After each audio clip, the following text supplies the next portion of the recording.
আসসালামু আলাইকুম। ক্লাস 8 সুপ্রিয় শিক্ষার্থীবৃন্দ, আশা করছি তোমরা প্রত্যেকে ভীষণ ভালো আছো। লার্নিং উইথ এ প্রিয়ার আজকের আয়োজনে তোমাদের সবাইকে স্বাগত জানাচ্ছি। আমরা আজকে আলোচনা করছি তোমাদের ইউনিট 6-এর লেসন 4-এর পার্ট এ থেকে, এবং আমাদের এই লেসনটার নাম হচ্ছে বোর্ডিং দ্য প্লেন, অর্থাৎ বিমানে আরোহণ। আর আমাদের পেজ নাম্বার হচ্ছে 67। এর আগের ভিডিওতে আমি এই ইউনিটের লেসন 3 পর্যন্ত বিস্তারিত আলোচনা করেছি। সেগুলো যদি দেখার প্রয়োজন বলে মনে হয় তোমাদের, তাহলে তোমরা আমার প্লেলিস্টে গিয়ে দেখে নিতে পারো, এবং তোমাদের সুবিধার্থে প্লেলিস্টের লিঙ্কটা আমি কমেন্ট বক্সে দিয়ে রেখেছি। তো চলো আজকের আলোচনা শুরু করি। আমরা শুরুতে কিছু ওয়ার্ডস দেখতে পাচ্ছি এবং সেগুলোর উত্তর জেনে নিব। প্রথম শব্দটা হচ্ছে চিজ। চিজ মানে হচ্ছে জোর করে কাউকে আটকে রাখা বা কোনো কিছু জব্দ করা, এটাকে আমরা বলি হচ্ছে চিজ। এরপর হচ্ছে এনক্লোজড। এনক্লোজড মানে হচ্ছে চারপাশে ঘেরা বা আবদ্ধ কোনো কিছু, এটাকে আমরা বলি হচ্ছে এনক্লোজড। এরপর রয়েছে ফর্মালিটি। ফর্মালিটি মানে হচ্ছে আনুষ্ঠানিকতা, অর্থাৎ মানে কোনো একটা কাজ করার জন্য আমরা যে প্রসিডিওর ফলো করি সেরকম বোঝাচ্ছে আর কি, যে আনুষ্ঠানিকতা। এরপর রয়েছে জেল। জেল তোমরা সবাই চিনো, এটা এক ধরনের প্রসাধনী যেটা আমরা হয়তো অনেকে ইউজ করে থাকি, তাই না? তো আমাদের মূল টাস্কটা শুরু হচ্ছে পার্ট এ থেকে, এবং সেখানকার ইনস্ট্রাকশানে বলছে রিড দ্য টেক্সট, অর্থাৎ অনুচ্ছেদটা পড়ো, and answer the following questions, এবং নিচের প্রশ্নগুলোর উত্তর দাও।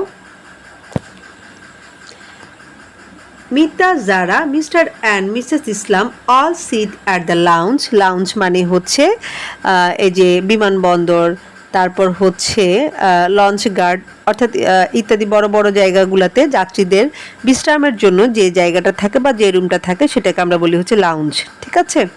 তো দেখো, মিতা, জারা, জনাব ইসলাম এবং জনাবা ইসলাম তারা সবাই কি করছে? লাউঞ্জে বসে আছে বা বিশ্রাম কক্ষে বসে আছে। They all have hand luggage with them. তাদের সবার সাথে তাদের কি আছে? লাগেজ আছে, অর্থাৎ যেটা হচ্ছে তারা হাত দিয়ে বহন করতে পারে এরকম লাগেজ আছে। মিস্টার ইসলাম আস্ক, জনাব ইসলাম জিজ্ঞাসা করলেন, Mita, Zara, are you two carrying any liquid, lotion, gel or cream in your carry on luggage? অর্থাৎ মিতা, জারা, তোমরা দুজন এই যে জিনিসগুলো নিয়ে যাচ্ছ, এগুলোর মধ্যে কি কোনো তরল পদার্থ, কোনো লোশন, জেল বা ক্রিম এ জাতীয় কিছু আছে, বা এরকম কিছু তোমরা কি নিয়ে যাচ্ছ? I have a small lip gel in it, অর্থাৎ এটার ভিতর আমার একটা ছোট্ট লিপ জেল আছে।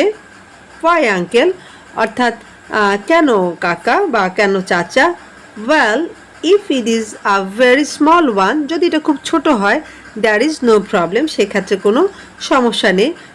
বাট, কিন্তু, if you have more than 100 ml, অর্থাৎ যদি তোমার 100 মিলির বেশি হয়ে থাকে, you have to put it in the checked in luggage, এটা তোমাকে কি করতে হবে? যে লাগেজটা চেক করা হবে সেটার ভিতরে রাখতে হবে। অর্থাৎ তোমরা দেখে থাকবা যে যখন এরকম অনেকে বিদেশ যায়, বা তোমাদের মধ্যে যদি কেউ যেয়ে থাকো তার তো নিশ্চয়ই সেই অভিজ্ঞতা আছে, সে খুব সহজে বুঝতে পারবা এই ধরনের সিচুয়েশানে কি হয়। আমরা যেসব লাগেজে করে আমাদের জিনিসপত্র নিই সেগুলো হচ্ছে মেশিনের ভেতরে দিয়ে পরীক্ষা করা হয়।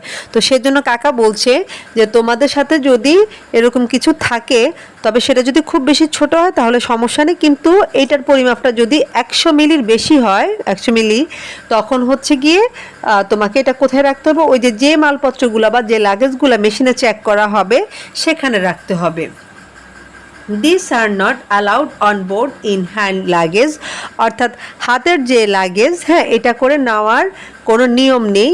হ্যাঁ, এরপর বলছে ফর সিকিউরিটি রিজনস, অর্থাৎ নিরাপত্তার কারণে, the officials who do the baggage checking all cheese and throw them away. তো চিজ মানে হচ্ছে আটকে রাখা, অর্থাৎ নিরাপত্তার স্বার্থে বা নিরাপত্তার কারণে যেসব কর্মকর্তারা এই সমস্ত মালপত্র পরীক্ষা করেন তারা এগুলোকে রেখে দেন বা জব্দ করেন এবং এগুলো ফেলে দেন। Mita, Zara, Juma Islam and Mazharul Islam go through the security checking, অর্থাৎ মিতা, জারা, তারপর হচ্ছে জুমা ইসলাম এবং মাজহারুল ইসলাম নিরাপত্তা পরীক্ষণের সেখানে দিয়ে যাচ্ছেন বা ওটার মধ্য দিয়ে যাচ্ছেন।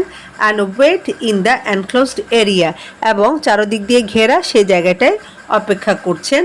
All the formalities are done, সমস্ত আনুষ্ঠানিকতা শেষ হলো। Now they are waiting to board the plane, এখন তারা প্লেনে ওঠার জন্য বা প্লেনে আরোহণ করার জন্য অপেক্ষা করছে। মিতা, জারা and her parents board the plane after their roll number is announced. Announced মানে হচ্ছে ঘোষণা, অর্থাৎ মিতা, জারা আর তার বাবা মা বিমানে আরোহণ করলেন যখন তাদের সারির নাম্বার ঘোষণা করা হলো।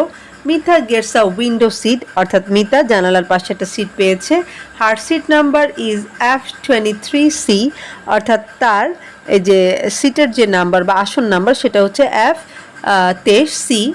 যারা sits beside her on an aisle seat, অর্থাৎ যারা তার পাশের সিটটায় বসেছে।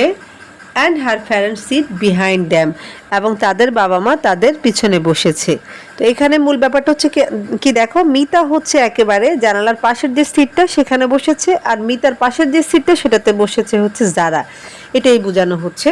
তো এখন দেখো আমরা যে টেক্সটটা পড়লাম এই টেক্সটের আলোকে এখানে আমাদেরকে 4টা কোশ্চেন দিয়েছে, আমরা এখন কোশ্চেনগুলোর আনসার দেওয়ার চেষ্টা করব। তো প্রথম কোশ্চেনে বলছে who has a small lip gel in the hand luggage, অর্থাৎ এই যে হাত ব্যাগে কার ছোট্ট একটা লিপ জেল আছে। তো দেখো আমরা যদি একটু খেয়াল করি এখানে মিতা অথবা যারা দুজনের মধ্যে একজনের আছে, তাই না? তো এখানে প্রথমে যারার বাবা মিস্টার ইসলাম কিন্তু মিতা এবং যারা দুজনকে কোশ্চেন করেছে, এবং পরবর্তীতে দেখো একটা এখানে দেখো I have a small lip gel in it why uncle, অর্থাৎ আমার একটা ছোট লিপ জেল আছে, কেন আঙ্কেল, কেন এই কথা জিজ্ঞাসা করছেন। তাহলে এটা পুরাটা হচ্ছে একটা ইনভার্টেড কমার ভিতরে, অর্থাৎ এটা একজনের উক্তি। আর মিস্টার ইসলামকে আঙ্কেল বলে সম্বোধন করছে কে? অবশ্যই মিতা। সো আমাদের আনসারটা হবে Mita has a small lip gel in the hand luggage. আমি আনসারটা শেয়ার করে নিচ্ছি, একটু দেখে নাও তোমরা। তো তোমরা এভাবে করে লিখতে পারো যে Mita has a small lip gel in her hand luggage. Okay, এরপর দেখো 2 নম্বর প্রশ্নে কি বলছে। 2 নম্বর প্রশ্নে বলছে কি how much liquid or gel is allowed to carry in hand luggage, অর্থাৎ হাত ব্যাগে কতটুকু পরিমাণ তরল বা জেল বহন করার অনুমতি দেওয়া আছে। তো আমরা দেখেছিলাম যে ওখানে কাকা বলছিলেন, আমি একটু লাইনটা দেখাচ্ছি দেখো। এখানে বলছেন যে but if you have more than 100 ml you have to put it in the checked in luggage. ঠিক আছে, অর্থাৎ তোমার যদি এই যে 100 মিলির বেশি হয় তাহলে তোমাকে এটা ওই যে যেখানে চেক করা হবে যে লাগেজটা সেটাতেই রাখতে হবে। তো তার মানে হচ্ছে যদি 100 মিলির বেশি হয় তাহলে কিন্তু অ্যালাউ করবে না, অবশ্যই এটা 100 মিলির কম হতে হবে। তাই আনসারটা দিবে এভাবে